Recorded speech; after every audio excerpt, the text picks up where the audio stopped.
Ships in the making, bound for a distant shore, a world for the taking, men gone forevermore, boarding and setting sail. Sexto Continente, Yet victors dirigido por el obispo de Orihuela, Alicante, Monseñor José Ignacio Munilla.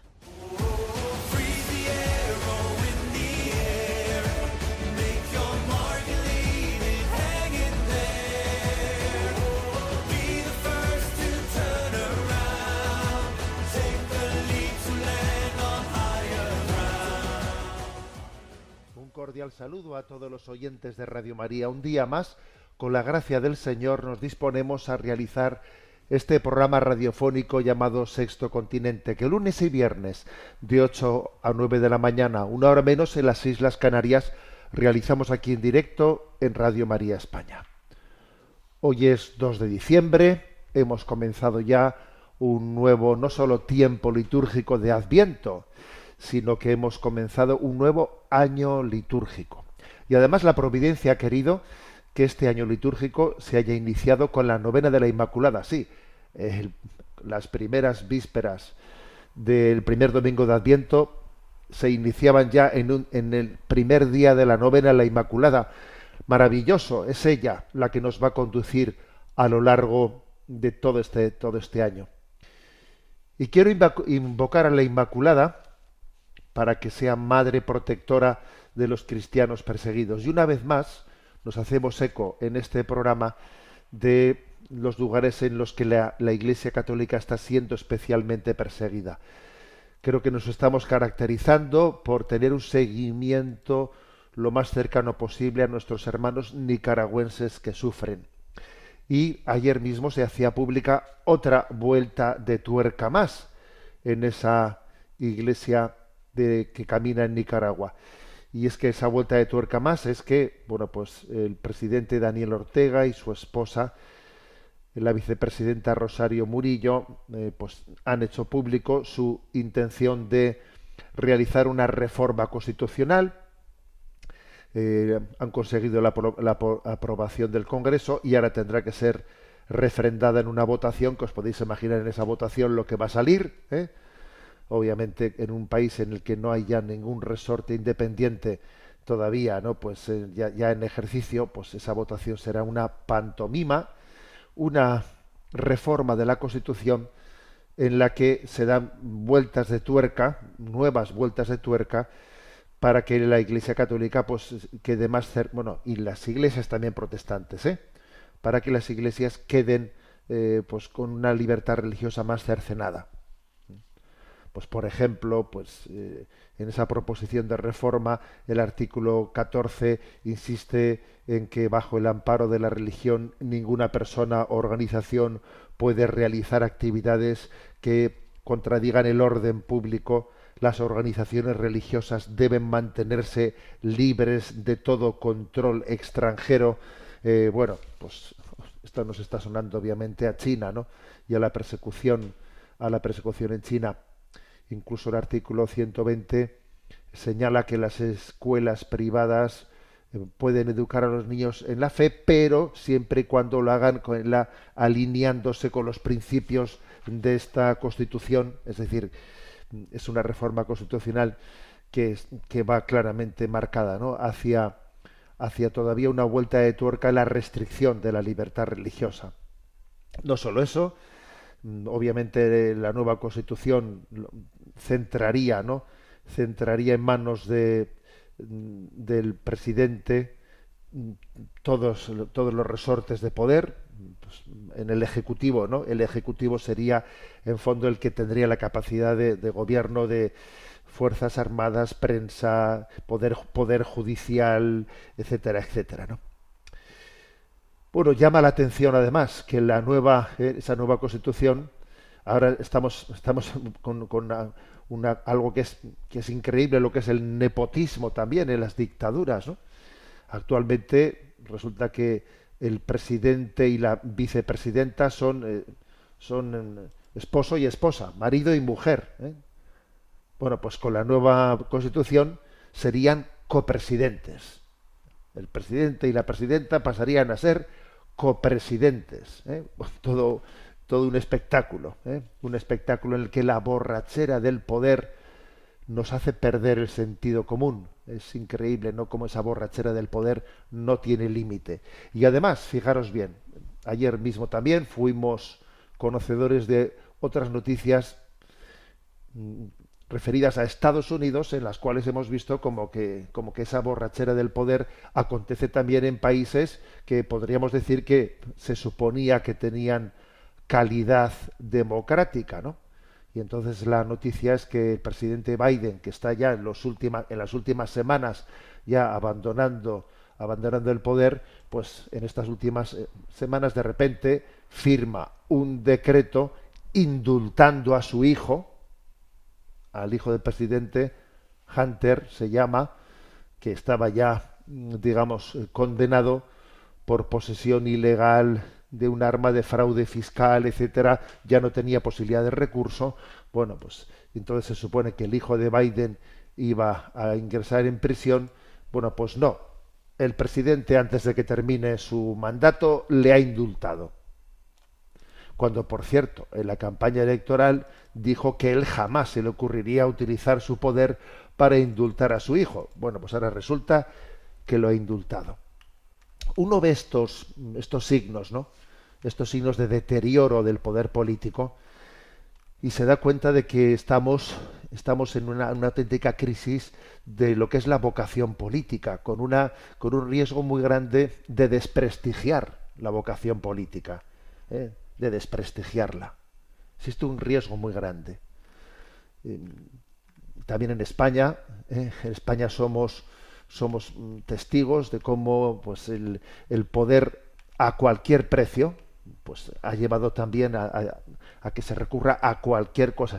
Nos acordamos de cómo para conformar un gobierno se llegó en España a indultar, ¿no?, a indultar a quienes habían sido pues no solo acusados sino condenados, ¿no?, por determinados delitos, incluyendo el fraude fiscal.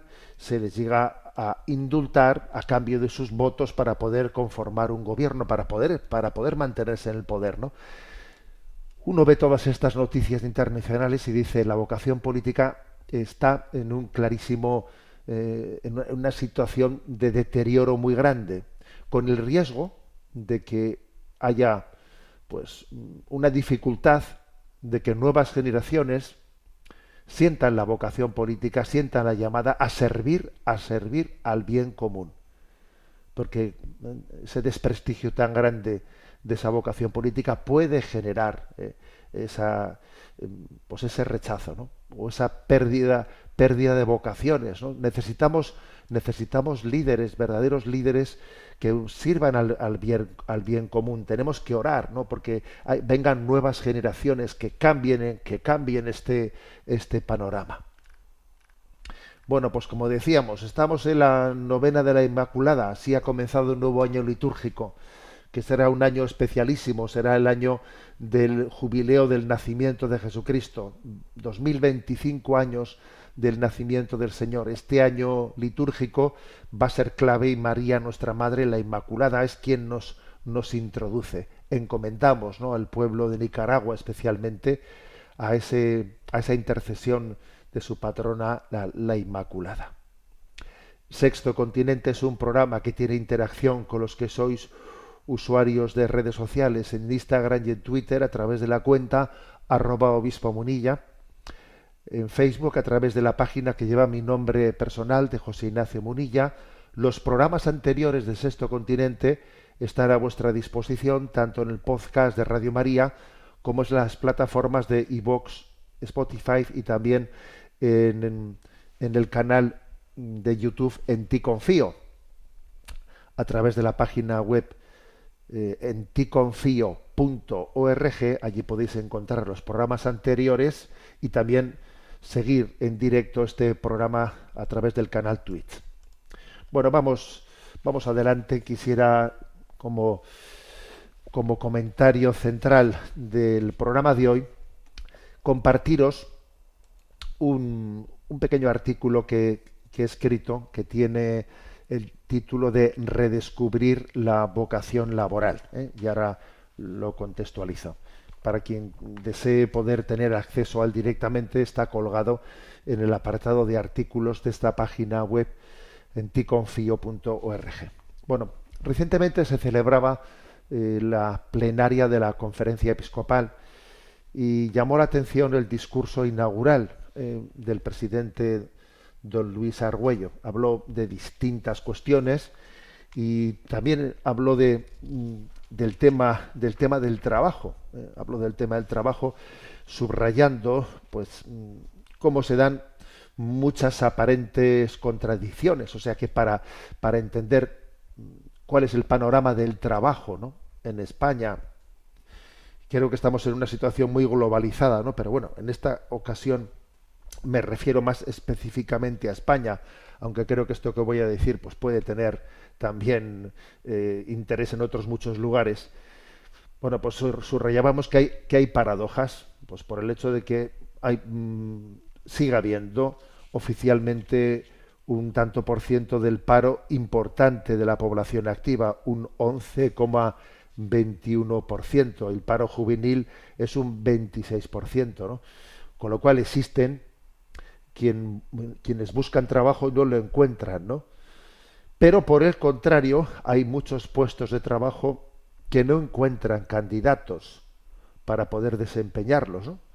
A veces decía don Luis Argüello por falta de formación, porque las condiciones laborales o salariales no son decentes, no logran atraer a personas, porque la búsqueda de mejores condiciones, especialmente en hostelería, turismo, construcción, provocan un rechazo de determinados tipos de trabajo, ¿no? Y daba en ese discurso que pronunciaba, daba algunos datos que son interesantes, como se produce cada vez más bajas voluntarias en la afiliación a la seguridad social por dimisión. O sea, uno dimite de su trabajo, no es que le despidan, no, es él el que se va, y quiere buscar otro trabajo, ¿no?, con mejores condiciones, tanto laborales como de calidad de vida. Entonces es muy frecuente, que antes eso era muy extraño, que un trabajador renunciase a su trabajo. Cada vez es más frecuente que los propios trabajadores, sin ser despedidos, renuncien a su trabajo y busquen otras cosas distintas, ¿no? ¿Qué ocurre con el mercado laboral? Dice él, bueno, pues que el bienestar se ha situado en el centro de las prioridades, ¿no? En el momento de escoger si mantenerse o no en un empleo, se produce pues una crisis entre diversos factores, ¿no? A ver cómo concilio el trabajo y la familia, el trabajo y la salud mental, porque algunos trabajos me desgastan, el trabajo y el sentido de mi vida, ¿no? Flexibilidad horaria, posibilidades de trabajo en remoto,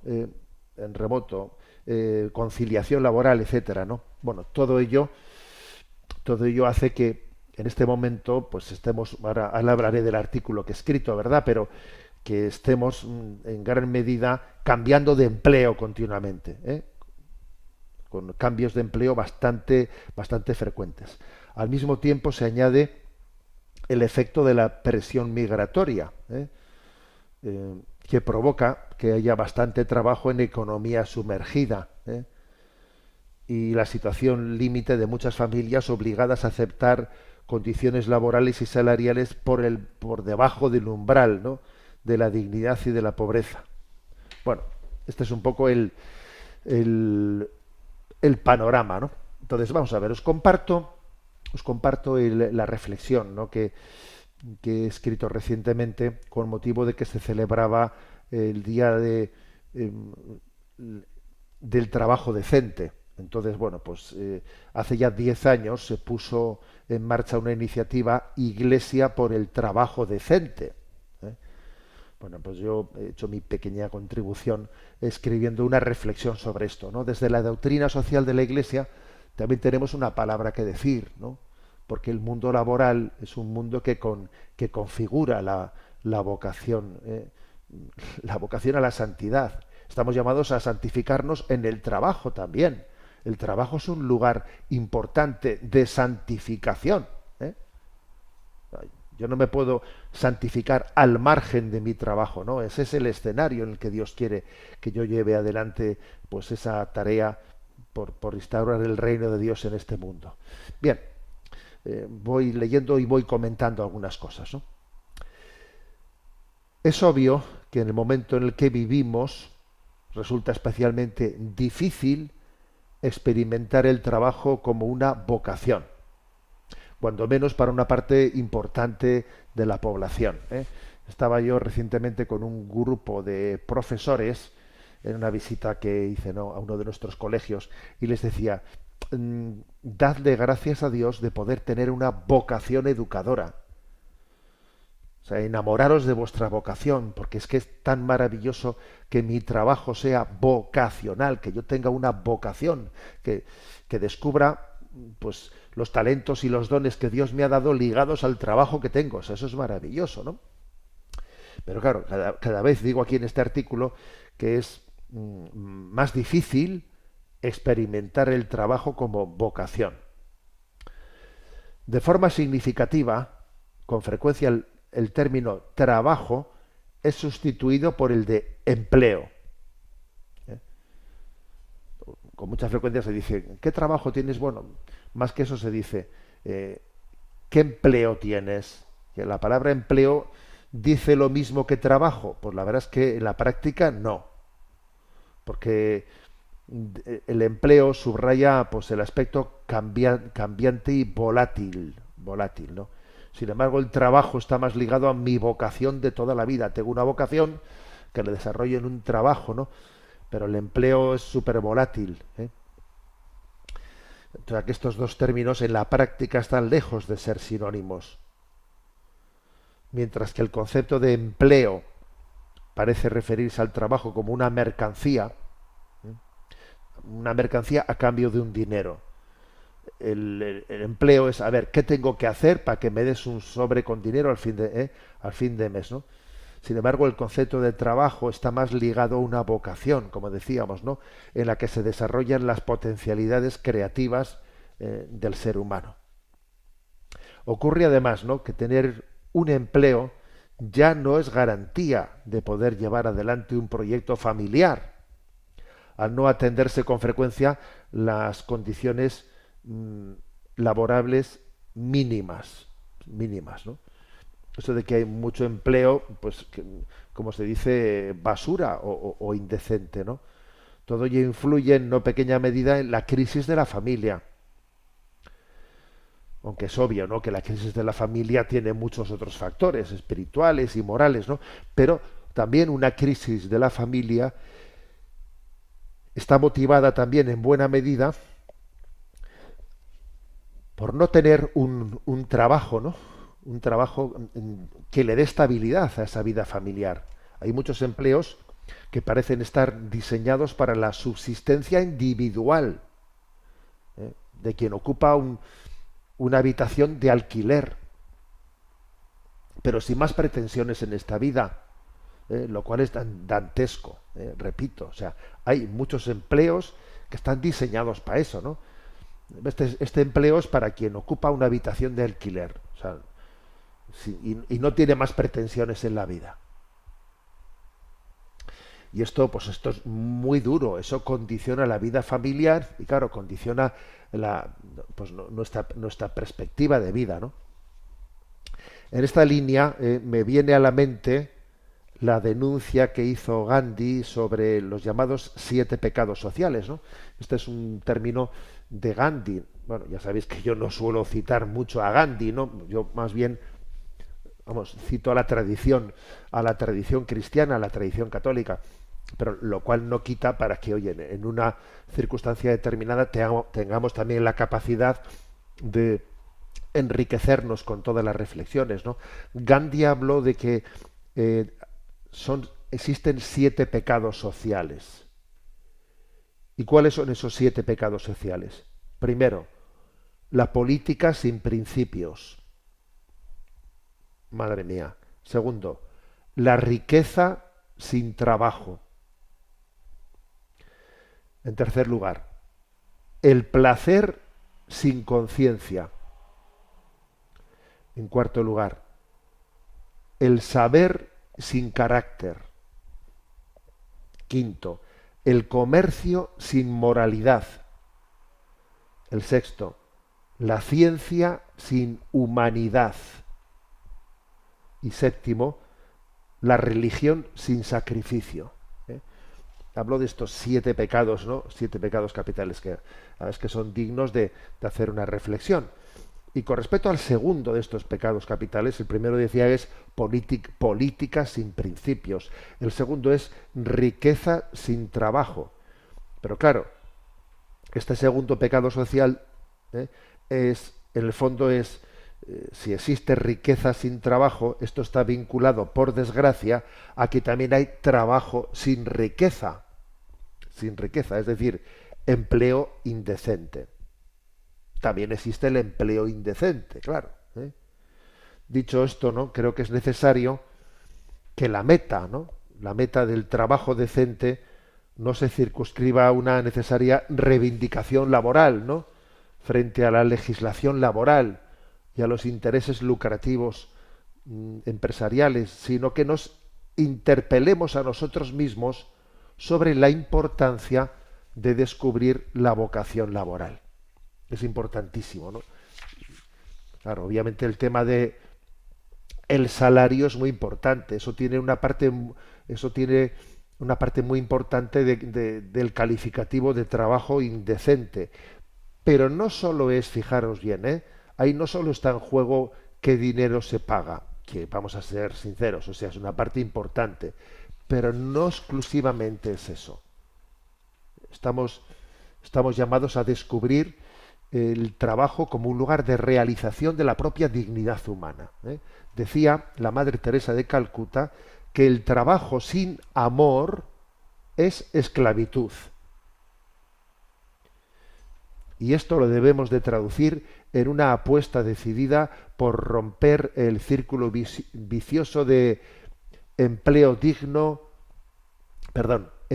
indigno, desmotivación laboral. Claro, si un empleo es indigno, me desmotiva laboralmente. No, los cristianos estamos llamados a trabajar con alegría, demostrando a todos que el trabajo realizado con amor no es un mero deber, sino que es un derecho dignificante, que te dignifica, ¿no? Dice el Papa Francisco en Laudato Si, en el número 127, ¿no? El trabajo debería ser el ámbito de este múltiple desarrollo personal, donde se ponen en juego muchas dimensiones de la vida. Atención, la creatividad, la proyección del futuro, el desarrollo de capacidades, el ejercicio de los valores, la comunicación con los demás. Y termina diciendo una actitud de adoración. Claro, está aquí hablando, obviamente, ¿no? Pues el Papa de lo que es un poco, pues podríamos decir, la ética y la mística, y la mística del trabajo. En definitiva, no podemos resignarnos al círculo vicioso al que me he referido anteriormente, eso de empleo indigno, desmotivación laboral, entre otras cosas porque, como decía San Juan Pablo II, el reto del trabajo no es sólo la transformación del mundo, sino la transformación de nosotros mismos. Nosotros creemos que el trabajo es mucho más que una mercancía, ya que creemos que la recompensa de nuestro trabajo no es meramente lo que nos pagan por él, sino aquello en lo que nos convierte. Claro, el trabajo te va transformando, te va convirtiendo, ¿no? Te va desarrollando. Y este es el motivo por el que reivindicamos un trabajo digno, al mismo tiempo que nos comprometemos a hacer todo lo que esté en nuestra parte para que el trabajo sea digno, Y por eso, ¿no? Pues la Iglesia pues impulsa campañas como estas del trabajo decente, que nos tiene que hacer reflexionar a todos, ¿no? Cuando se piensa, se estructura una empresa, tenemos que pensar, ¿no? En que los puestos de trabajo que se vayan generando pues tengan esa capacidad dignificadora de las personas, ¿no? Tanto en su salario como en la manera de desarrollarlo, ¿no? Y permitiendo a las personas también descubrir sus capacidades y de qué manera, y de qué lugar y de qué forma pueden desarrollarlas pues de una manera más plena, ¿no? Bueno, pues este fue, como digo, ¿no? Uno de los temas que se desarrolló, que fue inventado en el discurso inaugural del presidente de la Conferencia Episcopal. Y como digo, ¿no? Este artículo, redescubrir la vocación laboral, que el trabajo no sea sustituido por el empleo. Que igual que, ¿no? Igual que hoy en día me habéis escuchado muchas veces, existe el riesgo de que el término bien común sea sustituido por interés general. Hoy en día en política la palabra bien común tiende a desaparecer. Interés general, interés general. Bueno, pues hoy en día también tenemos el riesgo de que la palabra trabajo vaya a ser sustituida por la de empleo. Y bueno, y lo malo no es la palabra, como os podéis imaginar. Lo malo es lo que se supone y lo que conlleva, ¿no? Bueno, vamos a tener un momento también de contemplación y oración, y con motivo de que la Iglesia española está preparando para el fin de semana 7-9 de febrero, está preparando un congreso de vocaciones, un congreso sobre las vocaciones, sobre la llamada que Dios nos hace a todos, ¿no? A todos los cristianos para santificarnos de una forma concreta, ¿no? Cada uno tiene que descubrir su vocación. Va a haber un gran congreso nacional de vocaciones, pues del fin de semana del 7 al 9. ¿Cuál es el título? ¿Cuál es el lema? Me ha parecido muy bello el lema. ¿Para quién soy? ¿Para quién soy? Bueno, yo ayer enviaba a redes sociales, un poco calentando motores, enviaba una imagen de un joven, ¿no? Mirando el horizonte y formulándose la pregunta, ¿para quién soy? Y la respuesta es, soy una misión de Dios en la tierra. Yo sé que ahora mismo me estarán escuchando muchos jóvenes y que muchos de ellos todavía no tienen respondida esta pregunta. ¿Para quién soy? ¿Qué quiere Dios de mí, no? Os invito, ya que estamos en la novena de la Inmaculada, a escuchar esta canción de Gonzalo Mazarrasa, La Pequeña. La Pequeña es la historia de una chica, de una joven, de una adolescente, pues que va creciendo, ¿no? Va creciendo con la pregunta de ¿para quién soy? ¿Qué quiere Dios de mí? Y tiene como referencia a la Virgen María. Tiene como referencia aquí estoy, Señor, que se descubra tu plan para mí, ¿no? Y entonces me parece que esa pregunta que es el título el lema de este congreso, ¿para quién soy?, tenemos que formularla todos y cada uno de nosotros. Porque fijaros, lo típico hoy en día es que tengamos una crisis de identidad. No sé quién soy, ¿no? Quizás para también responder a esa crisis de identidad hay que formularse ¿para quién soy? Cuando uno descubre la finalidad con la que Dios le ha creado en esta vida, obviamente también eso ilumina su propia identidad. Porque no somos para nosotros mismos, somos para entregar nuestra vida. Como decía San Agustín, ¿no? Yo soy yo, pero no soy mío. No soy mío, soy para los demás, soy para la gloria de Dios, soy para el bien del mundo. Como decía Santa Teresa, ¿no? Vuestra soy, para vos nací, ¿qué mandáis hacer de mí? Escuchamos pues esta canción de La Pequeña cantada por Gonzalo Mazarrasa.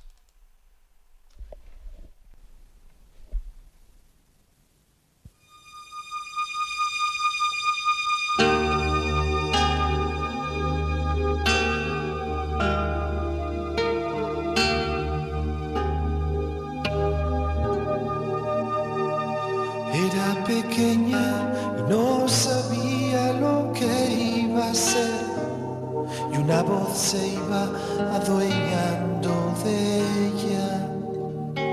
Su madre le enseñó a escoger siempre lo que está bien, y la gracia de Dios llovía sobre su tierra. Le gustaba rezar y un poco menos estudiar. Jugaba con sus compañeras como las demás, y entre juegos y libros se iba haciendo mujer, y esa voz seguía creciendo sin saber por qué. ¿Y tú no has pensado en ser de Dios?, le dijeron un día y cayó a duras penas. ¿Y tú no has pensado en ser de Dios? Y una inquietud cruzó su alma por vez primera. Los años pasaron deprisa por la pequeña, y creció como su sonrisa y su pureza. Todos veían no sé qué en ella, que recordaba a María solo con verla. Ella ignoraba su perfume y su belleza, y todavía jugaba con las estrellas. Pero esa voz seguía oyéndose con fuerza. Alguien llamaba insistente a su puerta. Y tú no querrías ser de Dios. Una emoción turbó su calma y se sonrojó. Y tú no querrías ser de Dios. Se clavaron estas palabras en su corazón.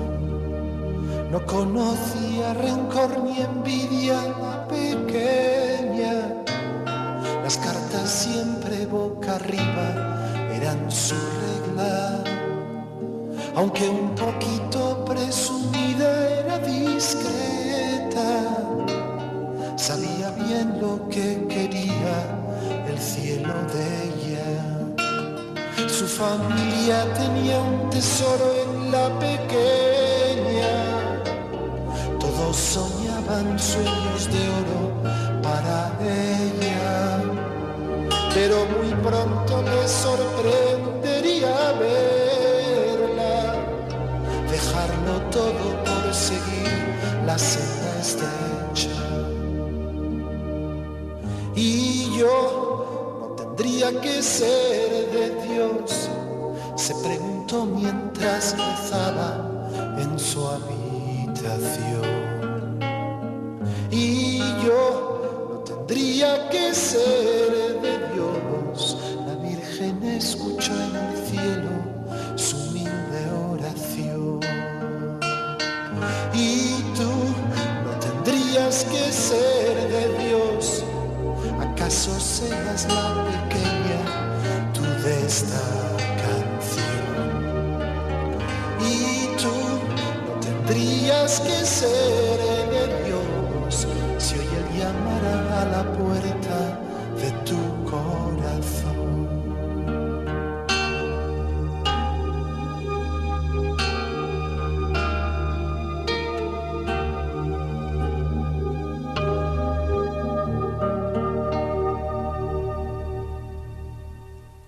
¿Y tú no tendrías que ser de Dios? ¿Acaso seas tú la pequeña de esta canción? Bueno, nos quedamos pues orando por el fruto de este congreso que tendrá lugar del 7 al 9 de febrero en Madrid, el congreso sobre vocaciones con ese lema: ¿para quién soy? Soy una misión de Dios en la tierra. Continuamos esta edición de Sexto Continente y vamos a hacerlo ahora también con la participación de vosotros los oyentes. Sabéis que hay un correo electrónico habilitado para vuestra participación, que es sextocontinente@radiomaria.es, sextocontinente@radiomaria.es, y a Paloma, que está en la emisora, le vamos a pedir que nos presente las preguntas seleccionadas. Buenos días, Paloma. Muy buenos días, monseñor. Comenzamos con la primera pregunta. María Antonia Massanet nos escribe planteándonos lo siguiente. Buenos días, monseñor.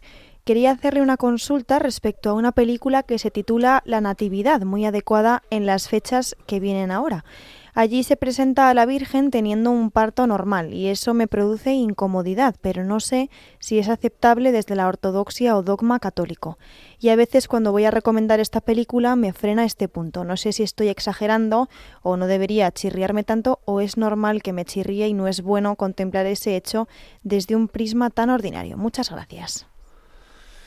Sí, esa película fue producida en el año 2006, La Natividad, y es muy bella, pero por desgracia, el tema del nacimiento del Señor, como ocurre también en otras películas, porque hay que decir que es frecuente que determinadas películas que han llevado al cine la vida de Jesús, por desgracia, no tratan adecuadamente el tema del parto, del nacimiento del Señor, olvidando que, bueno, pues que nuestra fe católica habla de la virginidad de María antes del parto, en el parto y después del parto. Por lo tanto, eso de que si a usted le chirría, soy una exagerada cuando digo que me chirría esa escena de la película de la Natividad en la que María está gritando con dolores de parto, no le chirría a usted. O sea, no es una exageración, es desgraciadamente pues una falta de haber sido acompañados, ¿no? Pues por un consejero con criterio teológico a la hora de llevar al cine esa película. Otra cosa es la prudencia, pues de recomendar esa película, quizás advirtiendo esto, porque es verdad que otros aspectos de la película pues son pues interesantes, muy bellos. La película de la Natividad del año 2006 pues tiene muchos pasajes de gran belleza. Yo creo que es prudencia de usted el que diga, bueno, si yo recomiendo a algunas personas en concreto esta película y les hago la advertencia de que existe pues esa escena que no está abordada correctamente, bueno, yo creo que será un poco prudencia de usted el que si diga es mejor no recomendarla, o se puede recomendar haciendo esta salvedad importante, ¿no? Adelante con la siguiente pregunta. Nos escribe Mercedes Totoy desde Canadá. Dice: buenos días, monseñor. Escuché con mucha atención sus reflexiones sobre la sanación intergeneracional. Le escribo porque mis padres, siendo católicos, hicieron varios hechos relativos a santería, brujería, acudiendo a chamanes, igual que mis abuelos y tíos hace mucho tiempo. Incluso mi hermana mayor realizó una ouija cuando era adolescente. Somos 6 hermanos, 2 de los cuales continuamos, por gracia de Dios, en la fe católica. A nivel familiar, las cosas no han ido bien. Contamos con muchos divorcios, violencia familiar, muertes poco comunes, incluso uno de mis hermanos quien inicia un negocio y fracasa cada vez. La situación, en vez de mejorar, se extiende a los hijos y sobrinos, quienes se han alejado de Dios, de la Iglesia católica, y se han unido a la Iglesia evangélica. Incluso esta oyente dice que tiene un hermano que sufre mucho porque no es creyente. Entiendo que, como usted mencionó, por el bautismo se nos concede el perdón de los pecados, así como todas las penas del pecado. Por lo tanto, no cabe sostener una transmisión intergeneracional del pecado sin contradecir la doctrina del bautismo. Entiendo, por tanto, que no debo recurrir a las oraciones que se ofrecen para hacer la sanación intergeneracional. ¿Tengo que confesar el haber realizado este tipo de oraciones? Como usted entenderá, la situación de mi familia me duele mucho y quisiera hacer más, y agradecería su guía. Y luego pues le agradece sus charlas, su programa, pide oraciones por su familia y dice que reza por usted, monseñor. Muy bien, bueno, pues agradecemos ese correo de Mercedes, de esa oyente que nos oye desde Canadá. Y bueno, pues sigo recibiendo muchos correos sobre este asunto. sobre este asunto de esa nota que publicó la Conferencia Episcopal Española sobre la sanación intergeneracional, a la cual le dedicamos un programa presentándolo, y luego también en el programa anterior, también en el turno de las preguntas de los oyentes, todavía tuvimos pie para profundizar un poco más, ¿no? Como también voy a intentar hacer hoy. Obviamente tantas preguntas y tanta inquietud pues dejan patente que sí, bueno, yo como dije anteriormente, creo que dejan patente que habíamos dejado mucho tiempo, demasiado tiempo sin acompañar este aspecto, ¿no?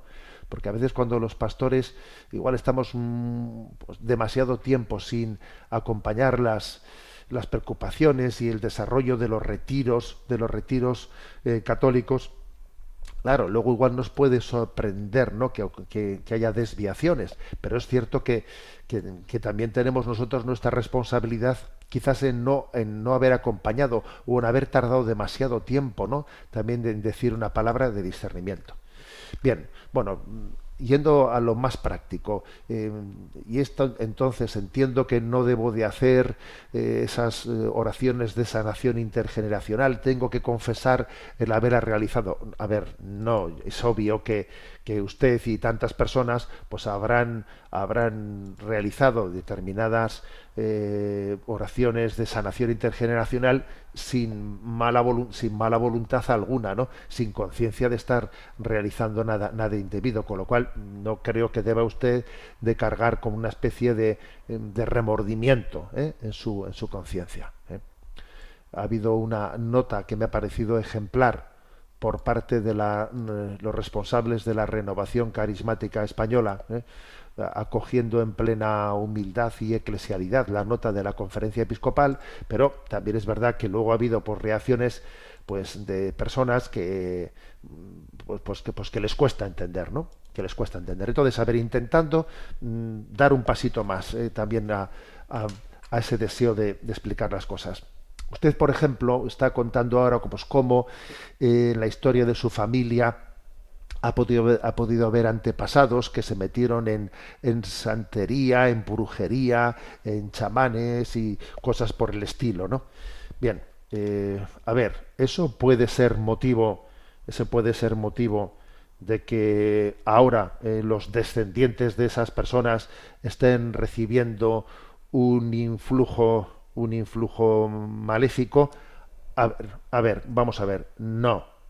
Uno es responsable de los actos que hace. Es verdad que los exorcistas, me remito por ejemplo a ese documental tan bueno, Libéranos, que se ha publicado pues hace pocas semanas, ese documental sobre el ministerio de los exorcistas, en los que se nos advierte pues que el recurso al ocultismo, que si la ouija, que si esto, que el otro, puede ser un caldo de cultivo en el que abramos ciertas puertas para que el maligno actúe en nosotros.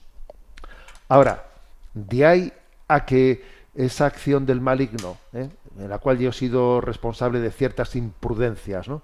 Pues después se vaya a trasladar a mis descendientes, eso no tiene base alguna. No tiene base alguna. Máxime cuando está el bautismo de por medio, cuando está el bautismo de por medio, que como subraya la nota, no solo nos da el perdón de todos los pecados y nos da la gracia de nacer de nuevo, sino que también nos borra todas las penas del pecado. Bueno, entonces este aspecto tenemos que anunciarlo con contundencia. Yo en el programa anterior quise distinguir algunas cosas, ¿no? Quise distinguir. Es posible que los pecados de nuestros antepasados puedan tener en nosotros pues un influjo dígeno por razones físicas o biológicas. Pues el caso así más obvio de una adicción. Si yo soy hijo de una familia en el que el alcoholismo ha sido práctica habitual de mis antepasados, es muy posible que se haya generado una tendencia biológica a la adicción pues que me puede influir, pero eso es algo biológico, ¿eh? También hablé del influjo que puede ser de tipo psicológico, ¿eh? Psicológico, sociológico. O sea, es decir, claro, que yo he podido, pues también psicológicamente recibir heridas por motivo de haber nacido en una familia desestructurada. Pero esas heridas son psicológicas, ¿eh? Pero lo que distinguimos es que lo que no es de recibo, es entender que pueda transmitirse de manera preternatural, ¿eh? Preternatural, es decir, ha habido un pecado de mis antepasados y entonces de alguna manera yo lo estoy heredando. Resulta que un antepasado mío cometió un pecado pues grave, ¿no? Pues imagínate pues incluso una apostasía, incluso una blasfemia contra Dios, incluso el haber hecho pues un acto de desprecio, ¿no? Un sacrilegio grave, pudo cometer un sacrilegio grave contra Dios, y como si yo ahora iba a ser de alguna manera pues el que pagase las consecuencias. No, eso, ese vínculo preternatural de alguna manera entre el pecado de un antepasado y el efecto que causa en nosotros no existe. No existe. Entonces, digámoslo con contundencia, ese vínculo preternatural no existe y por lo tanto no tiene sentido el que yo esté haciendo, pues recurriendo a medios de gracia, a la oración, a los sacramentos, para intentar romper el vínculo de los pecados de mis antepasados con mis males actuales. No tiene sentido recurrir a medios sobrenaturales para romper un vínculo preternatural entre un pecado y mis males que no existe.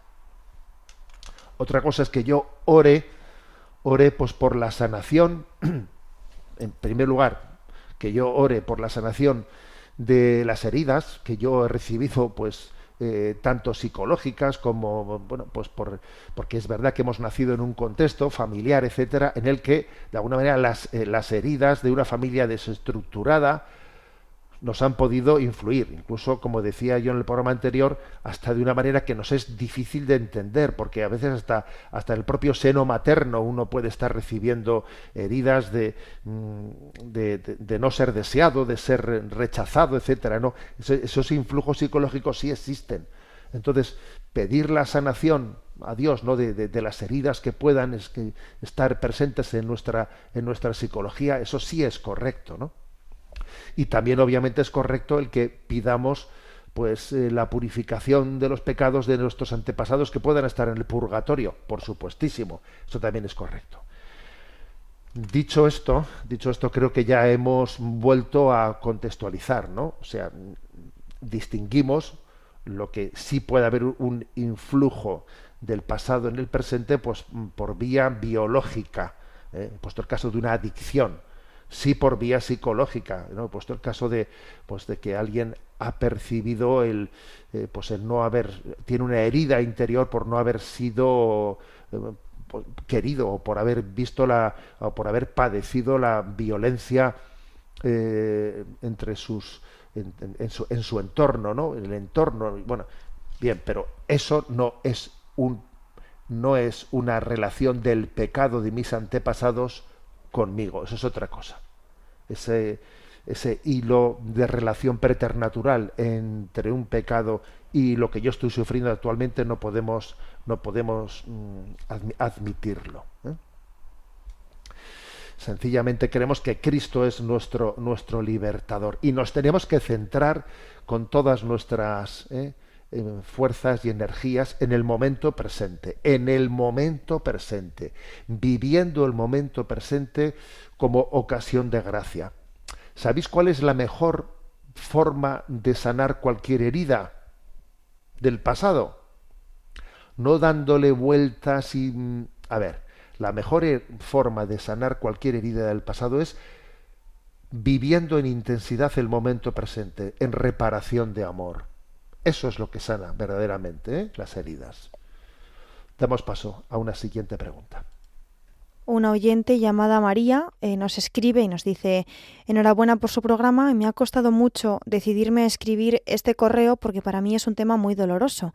Soy una mujer que aborté en mi juventud allá por los años 80, una etapa de mi vida bastante confusa y alocada, de salidas, discotecas, y aunque fue educada en un ambiente religioso, dice esta oyente, me desvié y me llevó a cometer lo que yo llamo el error fatal. Debo decirle que nunca me desvinculé de la vida religiosa, pero dejé de comulgar hasta que confesé mi gran pecado 2 años más tarde, volviendo a confesarlo varias veces más.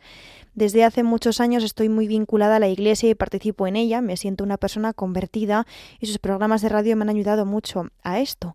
Estoy muy unida al Señor y me siento sanada por su infinita misericordia, pero la cicatriz y las secuelas siempre estarán en mí, porque Dios perdona siempre, el hombre a veces, pero la naturaleza nunca. Dice, en uno de sus programas usted habló del bautizo de deseo y después de oírle pienso que no sé si sería lo correcto y bueno para mi angelito bautizarlo. No quisiera dejar de hacer todo lo que esté en mi mano por su alma, aunque no sé cómo hacerlo. Creo que usted habló de alguna parroquia en particular y le agradecería mucho que me aclarara si se puede bautizar en cualquier parroquia o se debe buscar una específica. Y partiendo de que me cuesta mucho remover este tema, ¿piensa usted que es necesario en mi caso? Me gustaría mucho que me aconsejara y saber su opinión. Muchas gracias. Bueno, pues la verdad es que uno dice, gloria a Dios por el hecho de que a pesar de los errores, ¿no?, graves que podemos cometer en nuestra vida, el Señor siempre nos acompaña, no nos deja de su mano, nos reconduce, ¿no?, nos reconduce hacia la santidad, ¿no? Pero es cierto, como dice ella, ¿no?, eso de que Dios perdona siempre, el hombre a veces, pero la naturaleza nunca. Es cierto que el instinto de maternidad, ¿no?, pueden pasar muchos años después de un aborto provocado y el instinto de maternidad pues se enciende y nos puede estar haciendo sufrir mucho, ¿no? A ver, esa referencia que hace la oyente a algunas parroquias, si yo hablé en este programa, hablé de algunas parroquias de Madrid, dos en concreto, que habían puesto en marcha pues, un servicio de abrir un libro, un registro de bautismos de deseo. En concreto eran las parroquias del Buen Suceso en Madrid y de los santos Juan y Pablo en San Fernando de Henares, ¿no? Ahora, estas parroquias, ese registro está más pensado, más específicamente pensado, no tanto para los niños fallecidos en un aborto provocado, sino está más específicamente pensado para pues, los padres que han tenido un aborto natural, o un niño que después de haber nacido pues ha tenido una muerte súbita a los pocos días, semanas, etcétera, ¿no? O sea, ha nacido más en ese contexto. Es como una experiencia también de consolación del dolor, ¿no?, del dolor de esos padres que quieren también dar una palabra de aliento y además subrayando pues el gran deseo que ellos tenían de bautizar a sus hijos y entonces como tenían ese deseo tan grande de bautizarlos, la apertura de un libro de bautismo de deseo que obviamente no tiene, ¿no?, pues un valor, ¿no?, pues de libro sacramental, pero aunque no tenga ese valor de registro sacramental ante Dios, claro que tiene valor, ¿no? El que uno manifieste explícitamente, Señor, sabes que tengo todo el deseo del mundo de que este niño que ha fallecido reciba el bautismo de deseo, y los padres tienen en esa paternidad, en esa maternidad que han recibido hacia sus hijos, tienen, ¿no?, esa encomienda y esa capacidad de manifestar el bautismo de deseo. La Iglesia desde los primeros siglos habló del bautismo de deseo. Bueno, incluso pues en los cementerios cristianos, en los que en aquel tiempo no se enterraba a nadie que no estuviese bautizado, también se bautizaban a los que se manifestaban que habían fallecido pues con el deseo de ellos o de sus padres, ¿no?, de bautizarles, se les incluía, ¿no? Bien, pero con respecto a lo que nuestra oyente pregunta, quizás el lugar más adecuado para llevar adelante esta iniciativa igual no es tanto el de estas dos parroquias que, como digo, ¿no?, han puesto en marcha pues esta iniciativa pensando, ¿no?, en los padres que han tenido pues el fallecimiento inesperado de un hijo en pleno embarazo, etcétera, ¿no? Quizás yo creo que el lugar más específico que la oyente yo creo que está buscando es el proyecto Raquel. El proyecto Raquel, que será fácil que lo busque, ¿no?, pues en la red, en internet. El proyecto Raquel ha nacido pensando específicamente, ¿no?, pues en la herida de una madre que abortó y ahora tiene, ¿no?, pues tiene un sufrimiento de ver cómo acompaña. Y es cierto que dentro del proyecto Raquel se da pues de otra manera, ¿no?, igual distinta a esta que he referido en estas parroquias, pero también en este proyecto se subraya ese ponerle a ese niño en la presencia de Dios, ponerlo en manos de Dios, manifestar ese deseo pleno, ¿no?, de transmitirle el bautismo, pedirle el perdón a ese niño, recibir el perdón de ese niño. A ver, creo que es un proceso de sanación, ¿no?, el que lleva adelante el proyecto Raquel, que es uno de esos carismas que ha llegado también, ¿no?, pues un don del Espíritu, pues para llevar adelante la sanación de esa herida de las personas que abortaron, ¿no?